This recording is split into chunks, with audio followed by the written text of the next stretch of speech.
এনেকুৱা পৰিচয় বহন কৰা এজন ব্যক্তি বা এক সত্তাক যেতিয়া মুচি পেলাবলৈ চেষ্টা কৰা হয় তেতিয়াহ'লে সেইটো আমাৰ জাতিটোকে অপমান কৰা হয়। আচলতে আমাৰ নিজৰ স্বীকৃতি, আমাৰ নিজক পৰিচয় দিয়া এজন পুৰোধা ব্যক্তিৰ যদি আমি মুচি পেলাবলৈ চেষ্টা কৰোঁ তেনেহ'লে আমাৰ পৰিচয়টো ক'ত থাকিব।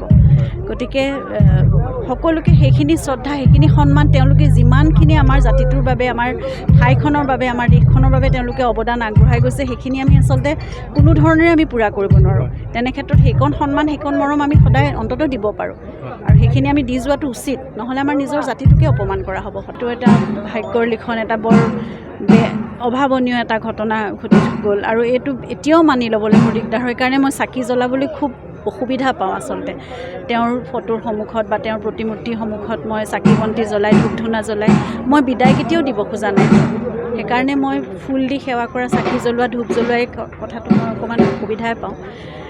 তথাপিতো তেওঁ য'ত আছে শান্তিৰে থাকক আৰু তেওঁ আমাৰ লগতে আছে। অসম এৰি তেওঁ কেতিয়াও যাব নোৱাৰে, তেওঁ সদায় আমাৰ মাজত আছে আৰু তেওঁ কৰিবলগীয়া কামখিনি তেওঁ কিন্তু কৰিয়ে আছে এতিয়াও আৰু আমাক আশীৰ্বাদ দি আছে। তেনেদৰে তেওঁ সদায় কৰি যাব।